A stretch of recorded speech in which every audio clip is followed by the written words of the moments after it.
Écoutez, merci de votre présence. On va démarrer sans attendre, sachant qu'il faut qu'on suive l'horaire de près. Voilà. Donc, merci d'être ici. On est donc le pôle emballage bois, donc l'ensemble des fabricants français d'emballage bois sur le territoire français. Et donc, le président du pôle emballage bois de la FNB est parmi nous. Et je vais lui laisser donc la parole pour démarrer, pour présenter le pôle emballage bois. Merci Olivier, bonjour à tous. Alors, le pôle emballage bois, c'est un consortium de 3 organisations, alors plus exactement maintenant 2 organisations. Ça regroupe le pôle emballage de la FNB et le CELA, qui est l'organisation professionnelle de l'emballage industriel. Pour ce qui est du pôle emballage de la FNB, donc, que j'ai l'honneur de présider depuis quelques semaines, merci Olivier de l'introduction, ça regroupe la commission palette, donc tout ce qui est palette en bois, et la commission d'emballage léger, donc tout ce qui va être boîte de camembert et autres emballages légers. Donc on a la chance que l'emballage léger nous ait rejoint il y a quelques semaines. C'est pour ça qu'on parle maintenant du consortium de 2 organisations. Alors, ça représente quoi, le secteur de l'emballage en France? Ça représente un peu plus de 800 entreprises. C'est 560 dans le monde de la palette, c'est 225 dans le monde de la caisserie et l'emballage industriel, et c'est une cinquantaine dans le monde de l'emballage léger. C'est 18 000 emplois au total. Donc, la répartition est à peu près pareille que le nombre d'entreprises, 12 000 pour le secteur de la palette, 3 000 pour le secteur de l'emballage industriel et 2 000 pour l'emballage léger. Et ça représente, tout ça représente un chiffre de 3 milliards de chiffre d'affaires en France, 4 milliards de chiffre d'affaires embarqués, répartis à peu près de la même façon, à peu près 70% pour la palette, 2 milliards, un peu plus de 600 000 pour l'emballage industriel et 300 000 pour l'emballage léger. Bon, on travaille pour tous les secteurs industriels français. Donc vous avez la liste là derrière sur les slides. Je ne vais pas tous les lister. Vous dire peut-être qu'aujourd'hui, en France, mais aussi dans le monde, les produits à 95% sont transportés sur des palettes en bois entre les usines de production et les points de distribution. Et donc que c'est un secteur prégnant de l'économie qui est souvent mal connu. Il en est de même pour l'emballage léger et il en est de même évidemment pour l'emballage industriel. Merci Christophe. On va revenir assez souvent sur la palette, sur l'emballage industriel et sur l'emballage léger. Donc à travers l'exemple, comme le dit le titre de la conférence. Et donc on va commencer avec Hervé Drouin, donc, qui représente l'emballage industriel et qui va nous exposer l'adéquation du secteur de l'emballage industriel avec les grands défis, et en commençant par voilà, des exemples d'emballage de son secteur économique. Oui, bonjour à tous. Nous participons et nous sommes adhérents au syndicat le CELA. Donc le CELA, c'est le syndicat de l'emballage industriel et de la logistique associée. Donc parmi les membres du CELA, il y a des emballeurs dont le métier c'est de faire l'emballage, donc de façon à ce que l'emballage, le produit soit parfaitement emballé, protégé des agressions extérieures, que ce soit des agressions d'humidité par exemple ou des agressions de choc. Donc nous ne sommes pas emballeurs dans notre entreprise, nous sommes caissiers, nous pouvons travailler avec des emballeurs et nous avons bien entendu un bureau d'études qui nous permet de répondre à des cahiers des charges très stricts de la part de nos clients. Et qu'est-ce qu'ils recherchent dans la caisse bois? C'est bien entendu sa solidité, parce qu'on a une concurrence bien entendu de caisses en plastique, de caisses en carton, mais la caisse bois est quand même reconnue comme étant un matériau très solide, qu'on peut adapter en fonction du poids de l'emballage et du produit qui va être envoyé, soit sur des pays au grand export, ou même dans des rotations entre différents sites. Donc on a vraiment une expertise pour ça.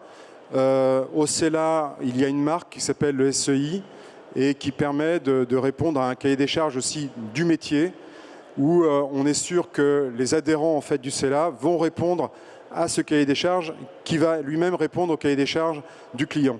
c'est important qu'il y ait pour nos clients cette assurance que l'emballage qu'on va leur faire va répondre à un certain nombre de critères en termes de résistance, comme je le disais tout à l'heure, de choc ou des résistances d'agressions climatiques divers. Donc là, vous avez l'exemple d'une caisse barrée, donc avec une base en bois scié et puis du contreplaqué. Alors le contreplaqué, on peut le trouver en France, on peut le trouver à l'étranger. Bon, j'en parlerai tout à l'heure, mais sur les produits étrangers, ça sera peut-être plus difficile dans l'avenir. Et puis on fait ce qu'on veut derrière, on y adapte des charnières, des ouvertures, des grenouillères, etc. Et il faut savoir que ces caisses export qui étaient extrêmement répandues à une époque, elles ont quand même perdu un peu de leur marché puisque les conteneurs métalliques sont venus quand même les remplacer. Et c'est la raison pour laquelle on fait un peu moins de grandes caisses export que dans le passé. Néanmoins, il y a toujours un marché pour cela, pour des produits qui sont soit de luxe, soit des produits dangereux aussi, qu'il faut savoir emballer dans des bonnes conditions, ou des produits qui ont besoin d'être bien protégés pour éviter qu'ils prennent l'humidité, etc. Donc voilà un peu un des types de caisses qu'on est capable de faire. Et puis il y en a d'autres que je vous présenterai tout à l'heure. Merci Hervé. On va revenir aussi sur l'emballage de transport au sens large à travers la palette, qui est un outil logistique omniprésent, hyper utile et très discret. Et donc, je repasse la parole à Christophe pour nous exposer la fabrication et réparation des palettes. Pardon. Oui, la palette, c'est un support de manutention qui est au cœur de l'économie circulaire. Alors, pour fabriquer une palette, il nous faut du résineux. C'est essentiellement l'essence de bois qu'on utilise. Donc, on va faire de l'exploitation forestière et de la sylviculture, c'est-à-dire qu'on va couper des bois en forêt et on va entretenir nos forêts pour après amener nos billons dans une scierie. Est-ce que tu peux peut-être avancer les slides ? Où je crois qu'il y a quelques photos exemples. Bon, ça, ce sont des produits finis. Mais donc, dans la scierie, on va débiter les billons en planches. Donc, les planches sont sur la photo en bas à droite. Vous avez, vous voyez des planches qui vont servir à fabriquer les palettes. Et donc, ces planches, on va les clouer. Dans notre jargon, on appelle ça du clouage pour fabriquer nos palettes. Une fois qu'elles sont fabriquées, elles vont partir chez les industriels pour qu'ils puissent mettre leurs produits dessus et les acheminer jusqu'au point de distribution. Et la filière est organisée depuis plus de 30 ans pour réemployer les palettes usagées. C'est-à-dire qu'un certain nombre d'acteurs, et là il y a 2 modes de fonctionnement, je vais vous l'expliquer, vont récupérer les palettes dans les points de distribution, vont les trier et les reconditionner, les remettre en état et les renvoyer chez l'industriel pour recommencer le circuit logistique. C'est pour ça qu'on dit que la palette est un exemple parfait d'économie circulaire. Une durée de vie d'une palette, c'est à peu près 8 ans et ça fait en moyenne 4 tours par an entre l'industriel, le point de distribution, le reconditionneur et retour chez l'industriel.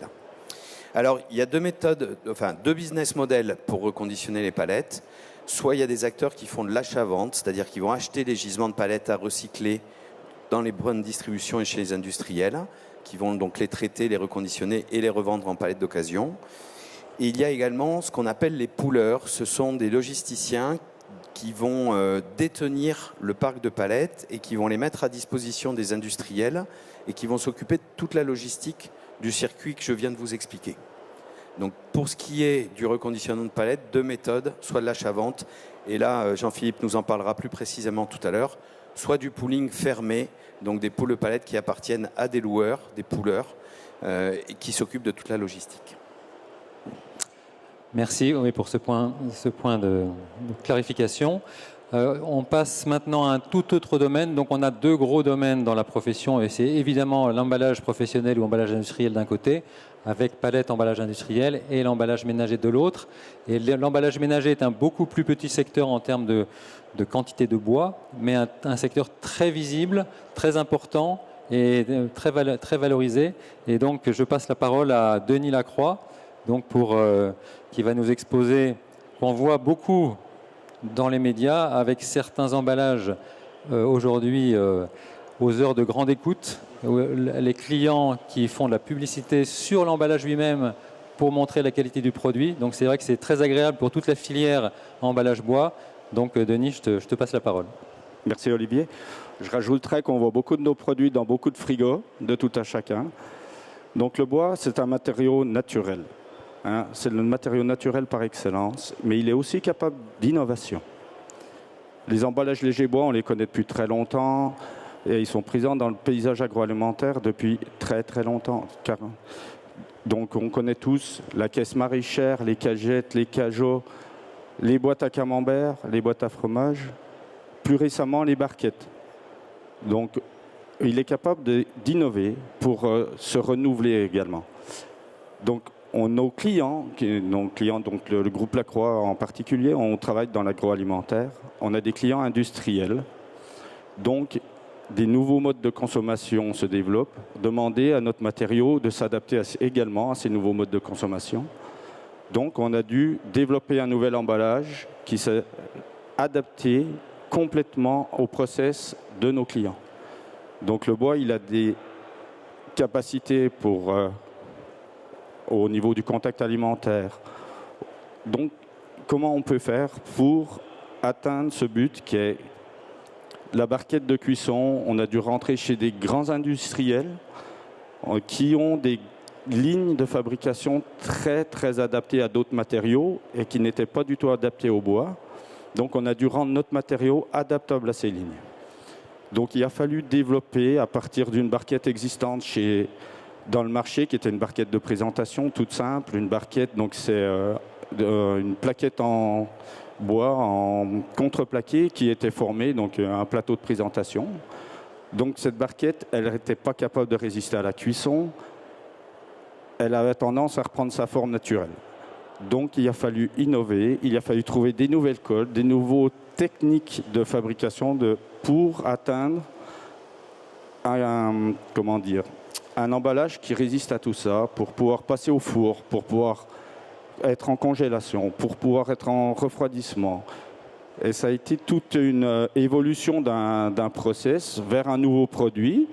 Et nos clients en sont plutôt satisfaits. Aujourd'hui, on fait plus d'une centaine de millions de barquettes par an pour différents industriels très connus, tels que Fleury Michon en France, pour des clients anglais, Charlie Bigams.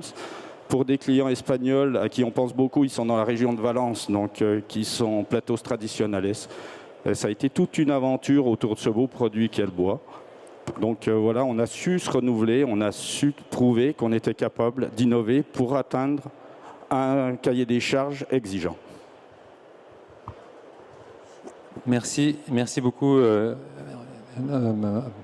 Merci beaucoup Denis. Tu reparleras des autres segments de l'emballage, ce qu'on appelle les métiers de bouche, qui est un secteur très important pour l'emballage léger en bois.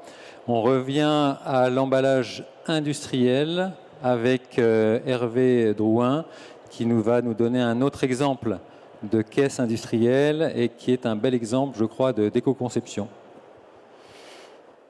Oui, là par exemple, vous avez une caisse pliante. L'avantage de la caisse pliante, c'est qu'elle peut se livrer à plat. Vous voyez que vous avez des cornières qui sont pliables. Et ça va permettre de livrer à plat et donc de gagner beaucoup de place dans la logistique. Ensuite, ces caisses-là peuvent être récupérables.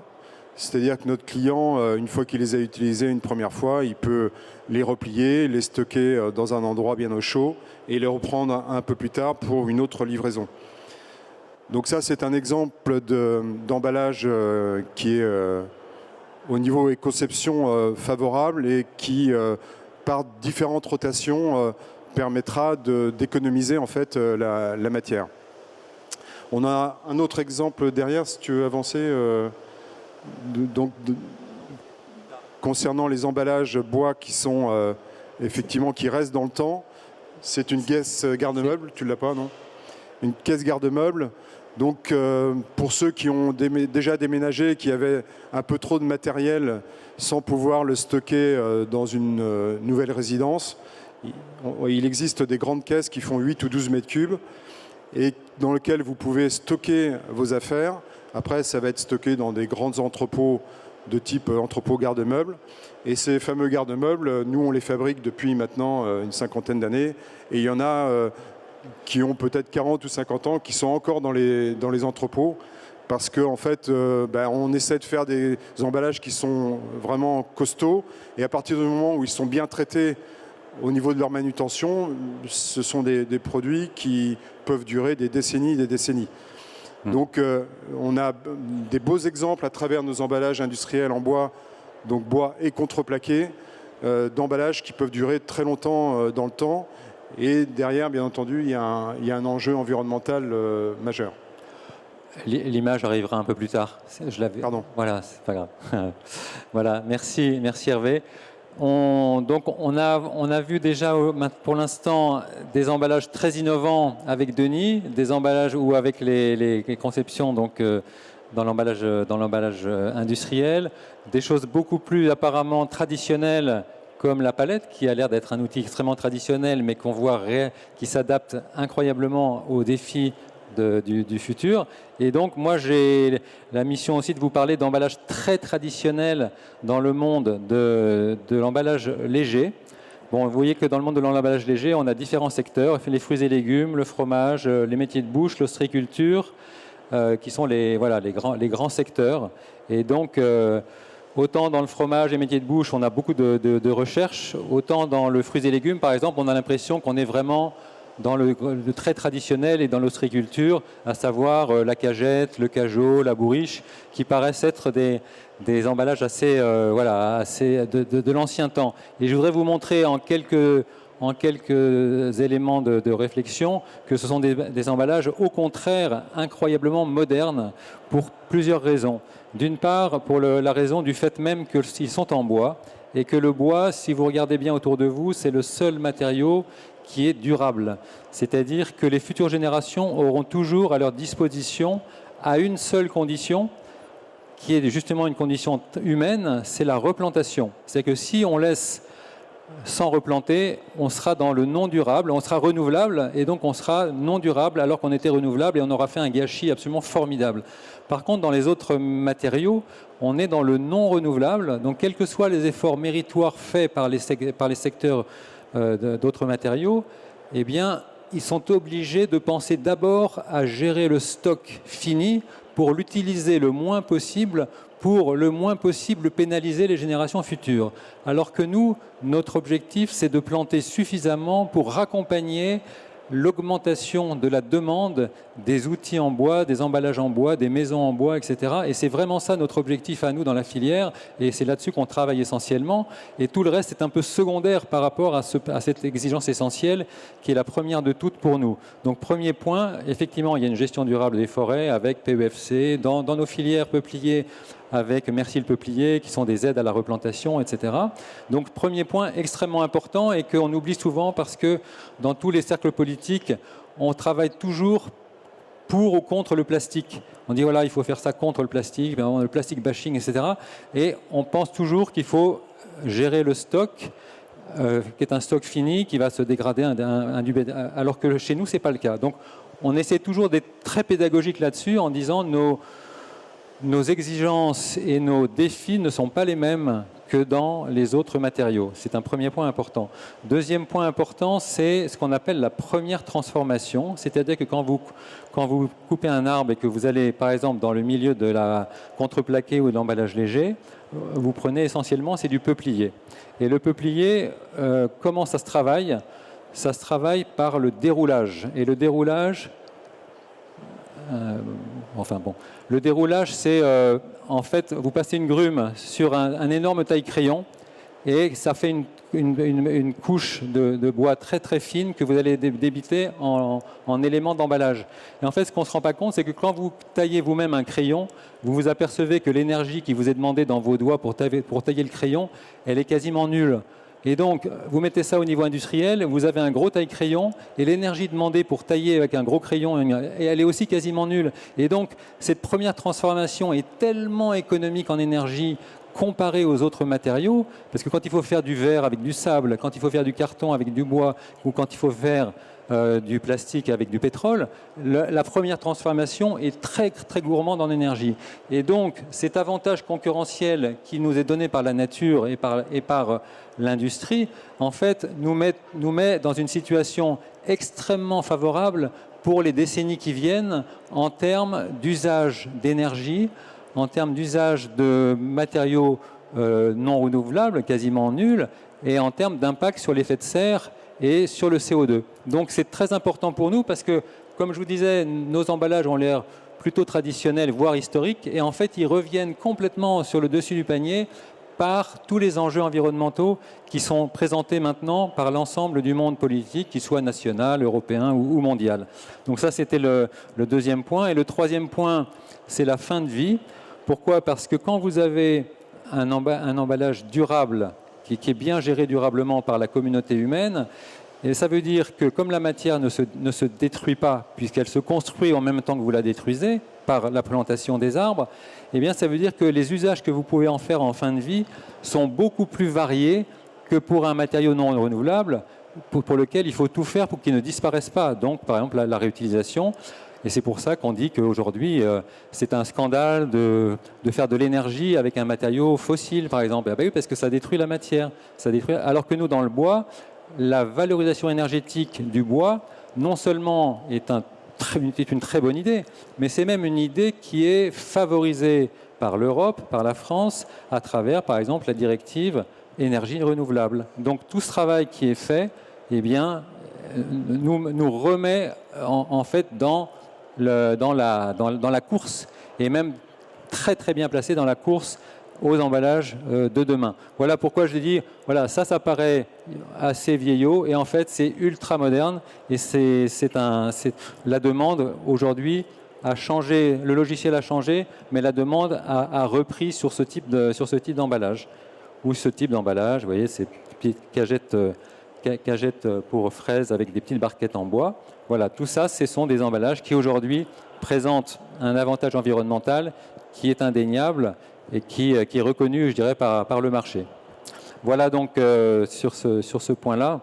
Alors la seule chose qu'on ne fait pas dans l'emballage ménager, on va dire, dans le petit emballage en bois, eh bien, c'est la réutilisation. On en fait très peu, on en fait un petit peu, mais très peu. Et donc, on va dire que alors là, ça devient le Graal de l'environnement. Et je passe donc la parole à Jean-Philippe, qui lui est dans la réutilisation, le réemploi des emballages, des palettes. Merci Olivier. Alors effectivement, on va parler d'EPAL, qui est un exemple, je pense, qui est intéressant pour illustrer les propos qu'on a depuis tout à l'heure sur la réutilisation, le réemploi, qui sont des sujets qui deviennent réglementaires avec une pression certaine pour nous tous, industriels. Alors EPAL, peut-être vous ne connaissez pas, mais c'est ce qu'on appelle c'est une palette qu'on appelle plus vulgairement la palette Europe. Donc c'est une palette qui est une palette normative, qui est un pool. On parlait de pool tout à l'heure avec Christophe, donc qui est un système de pool, mais cette fois-ci qui est un pool ouvert. Et c'est le plus grand pool ouvert au monde de palettes, puisque au moment où on est en train de parler, il y a environ 650 à 700 millions de palettes EPAL qui sont en train de circuler à travers le monde, dans des containers, dans des poids lourds, dans des bateaux, voilà. Donc c'est effectivement, on voit la taille et l'ampleur, ça permet des échanges. À travers les industriels, à travers le commerce, ça permet effectivement d'avoir une globalisation des échanges, puisqu'on parle de mondialisation maintenant des échanges. Donc la palette EPAL s'inscrit dans ce système, puisqu'on compte, c'est une marque collective, donc qui est portée par chacun des industriels qui la fabriquent ou qui la réparent. Et on compte 1729 entreprises à travers le globe qui travaillent sur cette palette EPAL, cette fameuse palette EPAL, dont 229 en France. Et au niveau de la volumétrie, on en fabrique et on en répare environ 120 millions sur l'année qui vient de s'écouler. Et on sera sur des tendances à peu près similaires pour l'année 2024. Voilà. Donc la palette EPAL, comment ça fonctionne? C'est plutôt simple. Donc c'est une palette qui est fabriquée palette neuve, fabriquée, qui est normée. Donc elle est sur un standard absolu puisque tout le monde, quel que soit l'endroit de la planète où vous décidez de la fabriquer ou de la réparer, ça sera strictement la même palette avec le même cahier des charges, donc qui assure déjà une pérennité et une sécurité sur le produit fourni. Donc cette palette est fabriquée par des industriels qui la mettent sur le marché pour donc des industriels qui vont l'utiliser et qui vont l'utiliser dans un système d'échange. Voilà, donc ça va être un échange ouvert, donc c'est pour ça la notion de pool ouvert, ça va être un échange d'industriel à industriel. Alors un échange qui peut être basé sur deux types de critères, qui peut être un critère une pour une. Voilà, je m'appelle Monsieur X, je suis fabricant de confitures, j'arrive chez un grand distributeur avec mes 33 palettes. Et ben mes 33 palettes sont chargées de ma confiture, ça reste chez ce distributeur qui me rééchange 33 palettes pour continuer l'usage et les recharger à nouveau. Et donc c'est dans ce système-là. Et ensuite, ces palettes, une fois qu'elles sont vidées de leur charge, elles vont tomber dans le système du réemploi, donc ce que disait tout à l'heure Christophe, donc qui est le fait de racheter ces palettes-là pour les réparer potentiellement, tout au moins les trier, les réparer si besoin était, et une fois réparées, de les remettre à disposition aux industriels pour un nouvel usage. Donc là, effectivement, c'est là où on a effectivement une durée, une circularité sur cette palette. Donc tout à l'heure, Christophe parlait d'une durée de vie d'entre 7 et 8 ans sur cette palette, avec des flux qui sont environ, en moyenne, c'est une moyenne de 4 flux par an. Et à chaque fois, la spécificité de cette palette EPAL, c'est qu'à chaque fois, cette palette passe dans les mains d'entreprises, d'industriels qui sont certifiés pour pouvoir la travailler, qui sont donc autorisés aussi à pouvoir la travailler conformément au cahier des charges de cette palette. Et comme on veut en être absolument certain, puisque l'objectif est d'apporter une sécurité au marché, une sécurité aux industriels, eh bien en fait, on a un tiers qui s'appelle Bureau Veritas, qui, à travers le monde, vient contrôler chaque lot de palette, une fois qu'il est soit fabriqué, soit réparé, pour autoriser la mise sur le marché, la mise à disposition de cet emballage, ce qui en fait effectivement un emballage un peu étalon pour le marché de la palette, en tout cas, pour garantir effectivement ces flux, ces appros à travers le monde. Et alors, on va plus loin aussi un petit peu, si tu veux, Olivier, passer la diapo d'après, c'est qu'on parle aussi beaucoup de réglementation, on parle beaucoup de traçabilité, de choses comme ça. On entend, vous avez tous entendu parler aussi de la RDUE, donc qui veut une certaine traçabilité sur l'origine des produits du bois, notamment dans les années qui arrivent, puisque on attend vraisemblablement un report de cette réglementation à fin décembre de l'année prochaine. Mais en tout cas, vous voyez là, vous avez un exemple de cette palette EPAL, nouvelle génération, je pourrais dire, qui est la QR code, donc la palette EPAL, où vous voyez sur le plot, nous avons un QR code. Et ce QR code va pouvoir permettre de retracer toute l'historique de cette palette à travers sa vie. Donc à partir du moment où elle est fabriquée chez un industriel, donc on va pouvoir retracer chez qui elle a été fabriquée. On va pouvoir avoir des données de traçabilité des bois qui ont été utilisés ou autres données par rapport à effectivement ces réglementations type RDUE. Et de fil en aiguille, cette palette va permettre de rentrer aussi dans un système avec ce QR code et à être couplé sur les ERP des différents industriels qui vont l'utiliser, la faire vivre tout au long de leur vie, avec les transporteurs, etc., les stockeurs, les logisticiens. Donc on va savoir à chaque instant, puisque chaque code QR sera unique, on va pouvoir l'accoupler au produit qui va être également stocké dessus. Et tout au long de sa vie, on va la retrouver comme ça. Et quand elle va être récupérée, recollectée, rachetée par l'industriel, ce qui est cette fois-ci dans le remploi, il va la réparer, il va pouvoir mentionner ce qu'il a réparé dans cette palette-là. Donc on va savoir qui l'a réparé, qu'est-ce qui a été réparé, et quand il va la remettre encore une nouvelle fois à disposition sur le marché, les industriels qui vont l'utiliser successivement vont pouvoir retracer toute la chaîne de vie de cette palette depuis sa mise sur le marché. Donc on va avoir des aspects qui peuvent être assez sécuritaires sur notamment les produits qu'elle a pu transporter. Et puis après, sur le fait qu'elle a toujours été bien réparée dans le système EPAL, dans la galaxie EPAL, avec des gens qui sont agréés, avec des process de qualité, de contrôle et de sécurisation de cette palette-là.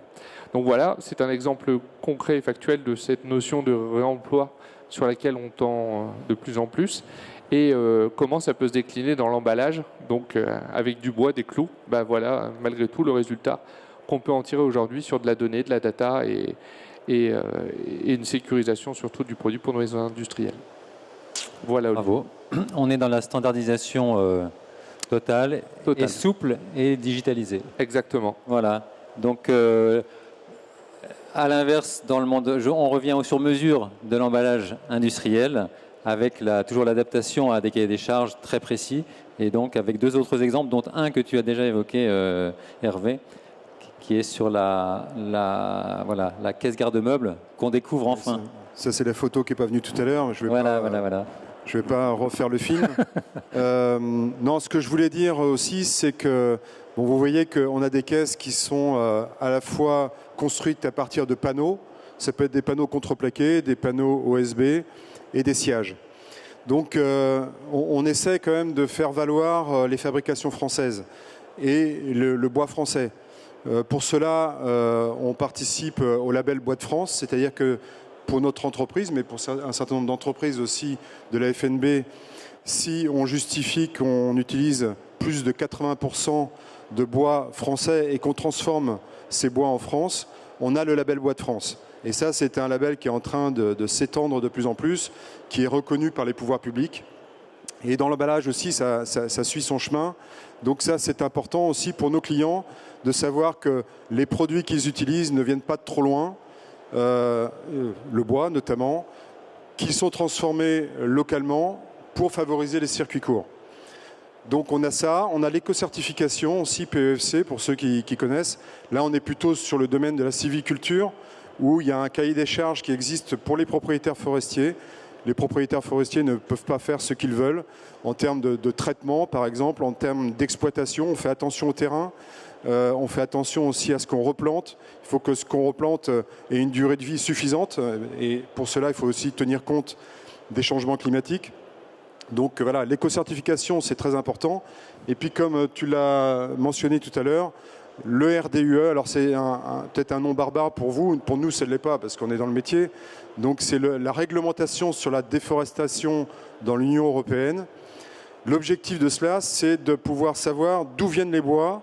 Et si on a exploité un lot de bois, savoir s'il y aura une autre exploitation plus tard, autrement dit, s'il va bien y avoir une replantation ou une régénération des bois. Et pour cela, il y a un certain nombre maintenant de choses qu'on ne pourra plus faire. C'est-à-dire qu'un lot sur une forêt, par exemple un lot de chêne, on ne pourra pas, une fois qu'il aura été exploité, mettre du résineux à la place. Ça, c'est interdit. On ne pourra pas, après une exploitation, par exemple, d'un lot de peupliers, remettre du maïs. Ça va être interdit également. C'est-à-dire qu'on va préserver tous les espaces forestiers pour qu'ils puissent renouveler la matière première. Ça, c'est l'un des buts. Et pour ça, il y a une traçabilité qui va être mise en place. C'est-à-dire que chaque lot que nous, industriels, nous allons acheter ou les exploitants forestiers vont acheter, ils vont être géolocalisés. Il va y avoir une plateforme européenne sur laquelle on va déposer en fait l'endroit exact où on va avoir exploité.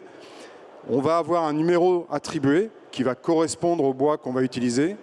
Et ce numéro va suivre le produit tout au long de la chaîne de process dans nos entreprises. Et ensuite, on retrouvera en fait ce numéro sur les produits qui vont être fabriqués. Donc il y a une traçabilité qui est très contraignante hein, clairement, parce que dans nos industries, le bois, bien forcément, il y a des stocks tampons, etc. On va classer la meilleure matière de la moins bonne. Et puis, donc, à un moment donné, tout ça se mélange un peu. Donc, il y a vraiment un enjeu très, très important et un défi même. Donc, on va essayer d'y répondre. Mais ce que je peux vous dire d'ores et déjà, c'est que ça va bouleverser beaucoup de choses. Parce que la peur de l'industriel et la peur de ses clients, c'est d'utiliser du bois illégal. Et là, les conséquences financières peuvent être terribles. Donc, l'enjeu, c'est d'utiliser un maximum de bois qui vont être transformés dans nos régions. Pourquoi dans nos régions? Parce qu'en France, on a des plans simples de gestion, notamment, qui sont régulés par l'État, et on sait qu'on a des bois qui sont légaux. Donc, on est plutôt bien lotis en France, et même en Europe. Ce qui n'est pas le cas forcément dans des pays lointains, où là, je dirais que la traçabilité, et puis il y a quand même des choses qui se font qui ne sont pas très catholiques. Donc, il y a un enjeu, un défi, bien entendu, des contraintes, mais aussi des opportunités qu'il va falloir saisir pour mettre en avant nos industries et nos bois indigènes. Voilà. Super, merci Hervé. Donc dans l'emballage ménager, dans l'emballage contact alimentaire, on est dans un emballage qui n'est pas traité chimiquement, qui est du bois sec. On a beaucoup d'atouts à faire valoir aussi aux clients, mais on a aussi subi quelques incompréhensions sur, au niveau de l'État français, de l'Europe,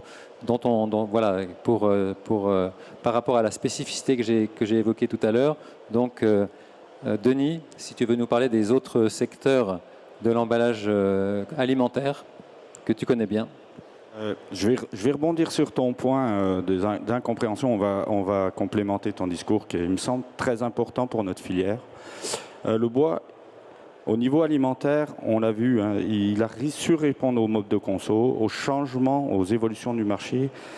Nous, on travaille dans un métier où les évolutions, on a des piliers au niveau de nos connaissances, de nos techniques. C'est important de répondre à la protection des denrées alimentaires, d'être apte au contact alimentaire. C'est la base de notre métier, de protéger les aliments, mais également il doit savoir s'inscrire dans les nouveaux enjeux environnementaux. Le bois, il fait comme partie de tous les matériaux qui constituent les emballages. Il faut savoir évoluer dans les enjeux. Donc, il a des énormes atouts, notre matériau. C'est un puits de carbone au travers de sa croissance. On travaille tous sur du bois de France, Hervé en a parlé principalement. Circuit très court au niveau de nos approvisionnements. Gestion durable de nos plantations, de notre matière au travers de la certification PEFC.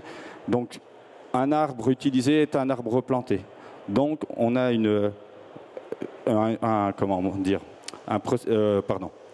un impact environnemental très faible au travers de tous ces beaux atouts.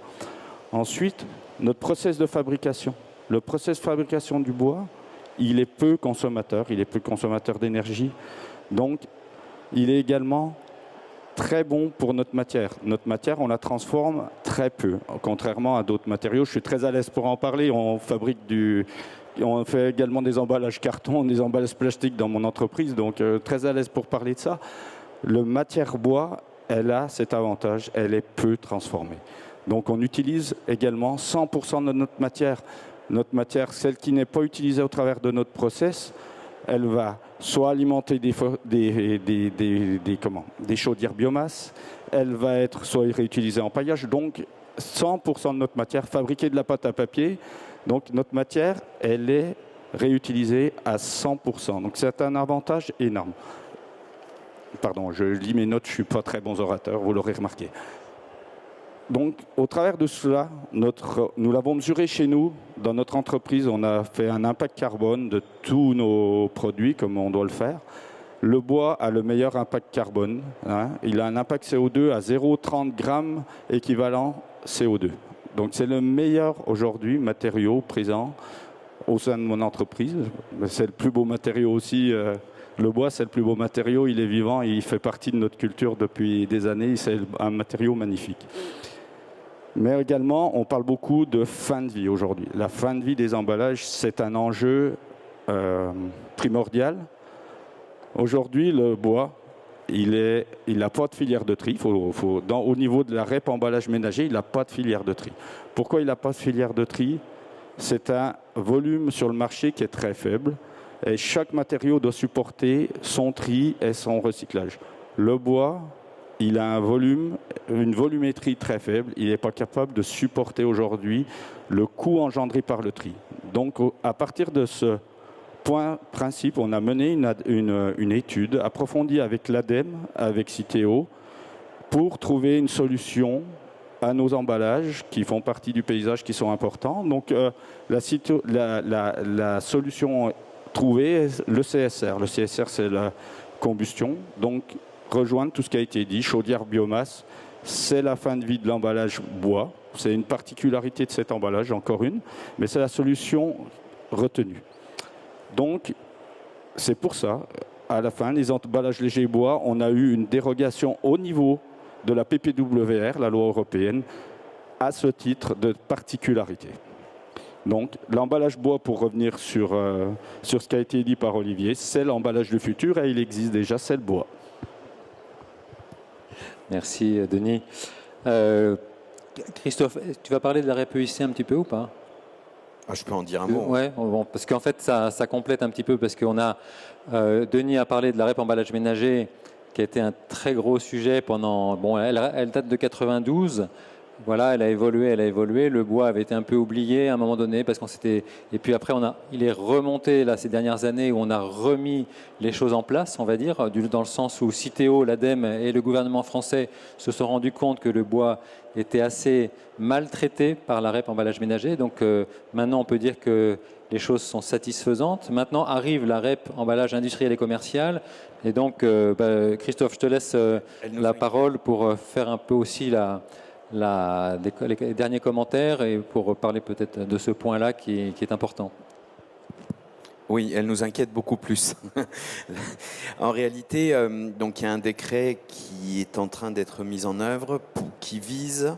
L'esprit de la loi, c'est que les producteurs se préoccupent de la fin de vie des produits fabriqués, et donc sur le principe de pollueur-payeur, c'est-à-dire moins on recycle, plus on va payer.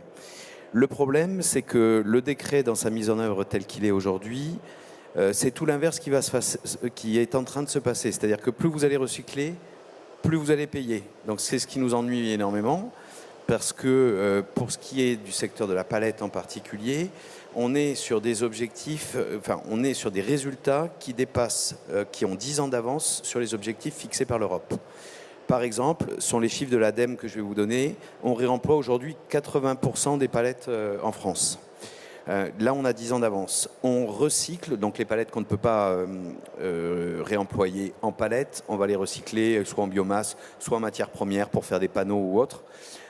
Et on va recycler 30% aujourd'hui de la matière. Là encore, on dépasse de 10 ans les objectifs qui sont fixés par l'Europe. Donc on est un peu sur le qui-vive et en train de discuter avec les organismes d'État pour revenir à l'esprit de la loi. Je vais attendre. C'est l'aéroport.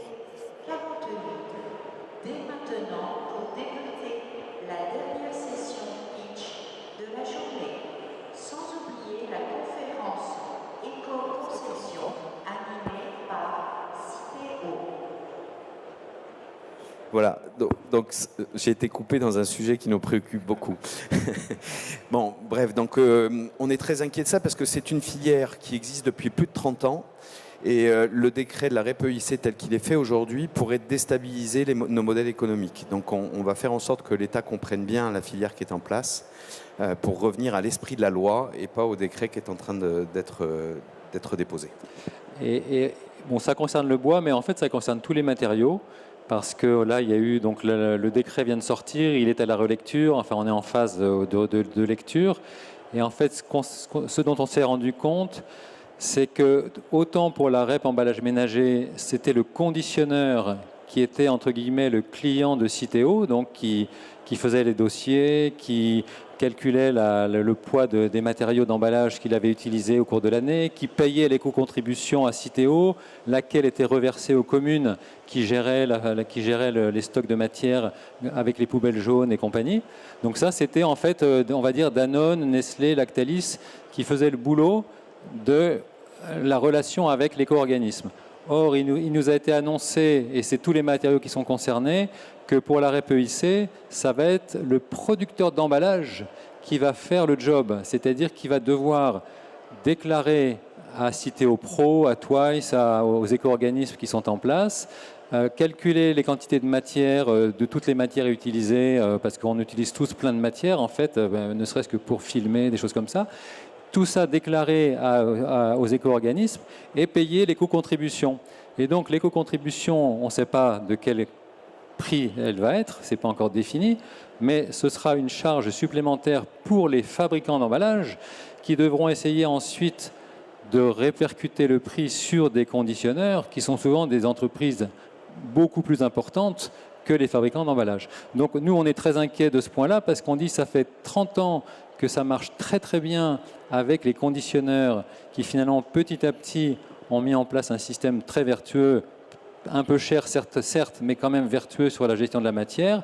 Nous, on a une gestion de matière qui est parfaitement maîtrisée dans l'emballage industriel et commercial parce qu'on est en B2B, donc par définition, on gère toutes les matières de la façon la plus économique et rentable possible. Donc c'est des circuits qui fonctionnent très très bien et que là, on arrive avec quelque chose qui nous tombe sur le coin de la figure. Et alors qu'on gère nos matières dans le monde du bois particulièrement de façon tout à fait cohérente et réaliste. Voilà, donc d'où ces inquiétudes, mais je pense que tous les autres matériaux doivent avoir ce type d'inquiétude aussi aujourd'hui, en tout cas tous les producteurs d'emballage qui sont aujourd'hui sur All4Pack. Je te repasse la parole. Je crois que je conclus, c'est ça? Oui, pour la conclusion, voilà. Ouais. Bon, toutes les interventions qui ont été faites montrent que l'emballage bois est un emballage innovant. Vous l'avez vu au travers des différents exemples qui vous ont été expliqués. C'est un emballage durable, on l'a dit, on le fabrique à partir d'une matière première durable, biosourcée, renouvelable, recyclable. Nos forêts françaises sont en croissance. Il faut savoir que quand on regarde l'étendue de la forêt française, elle progresse chaque année entre ce qui est coupé à des fins de production industrielle, la croissance naturelle des arbres et ce qui est replanté. Le bilan est positif, donc la forêt française grandit chaque année. Donc on a la chance de travailler une matière première qui est parfaitement durable. On a mis en place, vous l'avez compris, des systèmes de réemploi et de recyclage qui nous permettent d'être encore une fois 10 ans en avance par rapport aux objectifs qui sont fixés par l'Europe. Donc sur toute la partie durabilité de notre matériau, je pense qu'on est extrêmement innovant et des produits qu'on fabrique. Et puis, je crois qu'il faut dire que nous sommes un secteur industriel qui est ancré dans leur territoire. Que ce soit l'emballage industriel, que ce soit l'emballage léger ou que ce soit les supports de manutention. On produit au plus près de la ressource et on produit au plus près de nos clients. Donc on a plutôt une somme de marchés régionaux qu'un marché national, avec des emplois qui sont non délocalisables. Et donc nous sommes vraiment ancrés dans nos territoires et dans les territoires français. Aujourd'hui, je l'avais signalé tout à l'heure, 95% des produits dans le monde sont transportés dans des emballages en bois, ce qui fait en fait du secteur de l'emballage un vrai marqueur de l'économie. Quand l'économie va, l'emballage bois va. Quand l'économie ne va pas, l'emballage bois ne va pas non plus. Donc on est devenu un vrai marqueur de l'économie. D'ailleurs, au moment du Covid, nous avons été reconnus, alors pas comme produit de première nécessité, mais en réalité au début du confinement, l'État avait entrepris de définir les 100 produits, je crois, de première nécessité qui étaient autorisés à fabriquer, diffuser, circuler. Et la palette n'était pas dedans. Sauf que la palette est nécessaire pour transporter tous ces produits-là. Et donc on s'est retrouvé au début du Covid avec des camions bloqués et certains nombres de nos clients qui ont appelé à FNB en disant mais on fait comment? Nos camions qui transportent que des palettes à destination des industriels sont bloqués. Et si on ne livre pas, les industriels donc, qui produisent le lait, les œufs, etc., tous les produits de première nécessité, ne pouvaient pas livrer les points de distribution. Donc on a obtenu, pendant le Covid, que la palette soit inclue dans ces produits qui étaient en libre circulation et donc reconnus comme un support indispensable à la logistique des produits de manutention. Des produits de première nécessité, pardon. Donc c'est un vrai thermomètre de l'économie, hein, l'emballage bois, qu'il soit industriel, qu'il soit léger ou que ce soit les supports de manutention. Bref, pour conclure, l'emballage du futur existe déjà et il est en bois. Merci. Alors, on a quelques minutes pour des questions. Il y a peut-être des questions sur tout ce qu'on a pu évoquer pendant cette heure de présentation. Si quelqu'un a une question. Ah oui.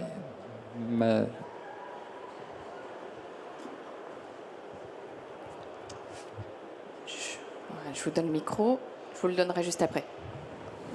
Oui, bonjour, Guillaume Hélène de la société Cédiver. Nous, on emballe nos isolateurs dans des caisses MUSI, on appelle ça, des caisses à claire-voie. Et il nous arrive de rencontrer quelques difficultés pendant le transport en container, notamment le développement de champignons ou de moisissures sur les emballages bois.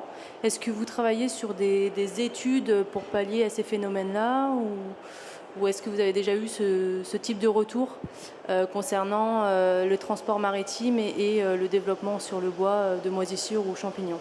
Est-ce qu'il y a des traitements, des choses, des études qui sont en place pour pallier à ces problèmes-là?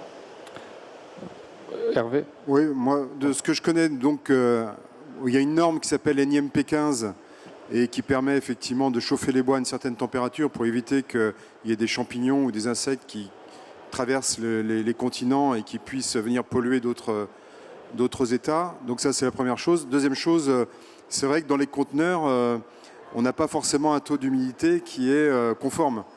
Et alors, c'est pas parce qu'on a des moisissures qui apparaissent que le bois a perdu ses propriétés mécaniques. Mais effectivement, il va subir une humidité ambiante importante et puis qui peut durer plusieurs semaines, voire parfois plus encore, plusieurs mois. Et là, à part faire des traitements spécifiques fongicides en surface, donc ce qui enlèverait effectivement les apparitions de moisissures, je ne vois pas d'autres solutions. Mais ce qui est important et ce qu'il faut retenir, c'est que le bois, l'emballage bois ne va pas être altéré en termes mécaniques lorsqu'il va être attaqué par ces champignons. Alors juste en complément de ce que vient de dire Hervé, donc ce phénomène est un phénomène sur lequel on travaille beaucoup depuis des années parce que c'est une des premières sources de réclamation, en tout cas dans la palette. Donc aujourd'hui, alors effectivement, il y a l'aspect traitement NIMP 15, comme vient de le dire Hervé, mais en complément, on peut aussi baisser le degré d'humidité de la palette, donc par des séchages. Donc ce sont des séchages mécaniques, ce sont des séchages forcés sur lesquels vous descendez le taux d'humidité, le taux de siccité de la caisse ou de la palette à des normes aux alentours de 16% d'humidité.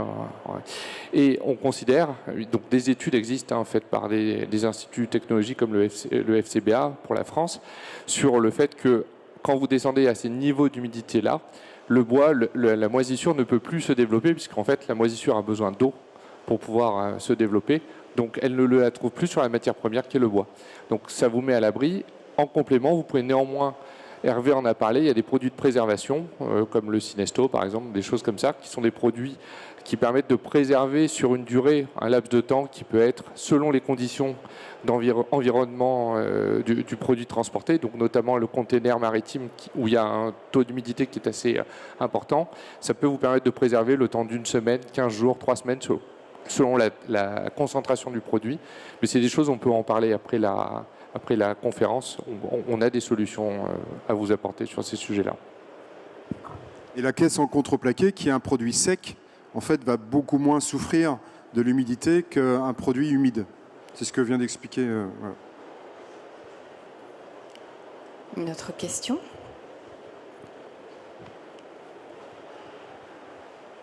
Merci. Panopac, Claudio Janin. Bon, au sujet de la moisissure, bon, il est vrai que ça n'altère pas la résistance de la caisse, mais quand vous avez 5 mm de champignons sur les planches, les clients n'en veulent pas. Donc ça, c'est un vrai problème. Mais en plus, le NIMP 15 accélère un petit peu cette moisissure.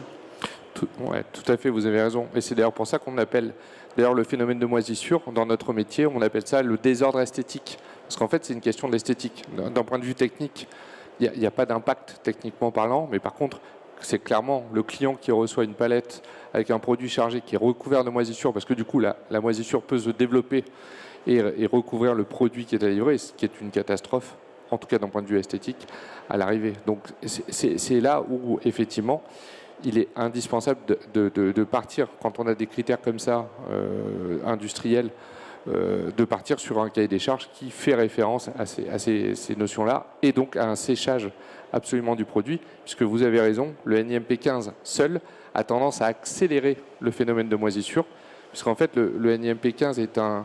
Alors on ne va pas rentrer trop dans la technique, mais le NIMP 15 est un séchage interrompu en fait. Donc on commence à sécher la palette pour couvrir la norme phytosanitaire, mais on interrompt le séchage. Et en fait, on interrompt le séchage au moment le plus critique, qui est le moment où la fibre commence à se rétracter et à expulser l'eau vers l'extérieur du bois, et effectivement qui va donc accélérer la présence d'humidité en surface.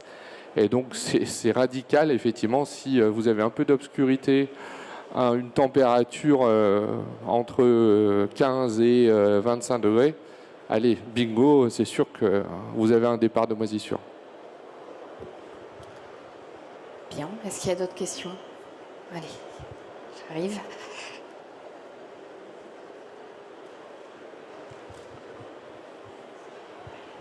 Bonjour, c'est Alaïdine Taktak de la Tunisie. Je travaille dans notre domaine de transport maritime dans les conteneurs.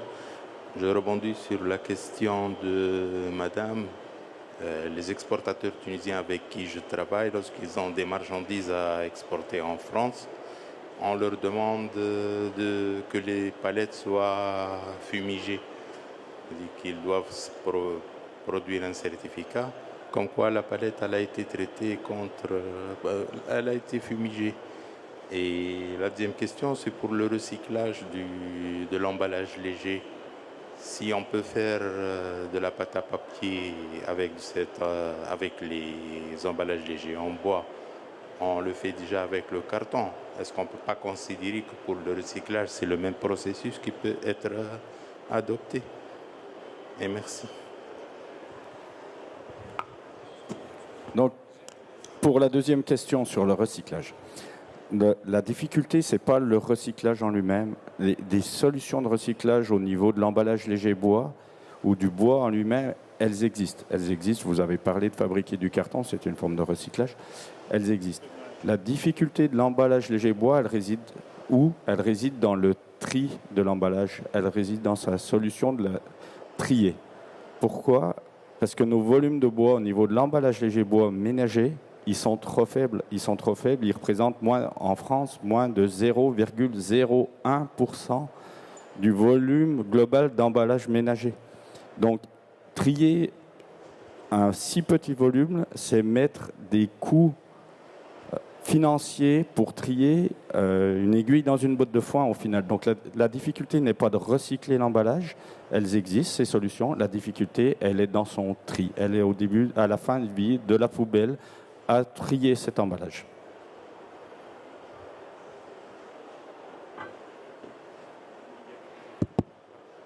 J'ai été coupé, je parle trop. Moi, je veux bien vous répondre sur la question 1, donc la question de la fumigation. En fait, la fumigation, c'est tout simplement ce qu'on évoquait, le NIMP15. En fait, la FAO, donc, qui manage au niveau international la réglementation, notamment au niveau des flux et des réglementations phytosanitaires du monde agricole, puisqu'on est dans le monde agricole sur ces sujets-là. En fait, elle a édicté une réglementation qui s'appelle l'IPPC. Alors, selon les pays, en France, on parle de NIMP15. En Tunisie, au Maroc, on parle plus de fumigation, mais c'est exactement les mêmes réglementations. Et en fait, donc, cette fumigation, ou ce NIMP15, ou ce IPPC, c'est une norme mondiale qui est obligatoire. Donc oui, de la Tunisie, si vous voulez expédier à l'export en dehors du territoire, vous êtes soumis à cette fumigation ou ce traitement NIMP15, tout comme l'Europe. Quand l'Europe veut expédier hors des frontières européennes, elle est soumise effectivement à la même réglementation. Et de continent à continent ou de pays, d'État à État, on a cette obligation réglementaire édictée par la FAO du traitement NIMP15. Voilà. Bien, merci beaucoup. Merci, on peut vous applaudir. Merci pour cette très belle conférence.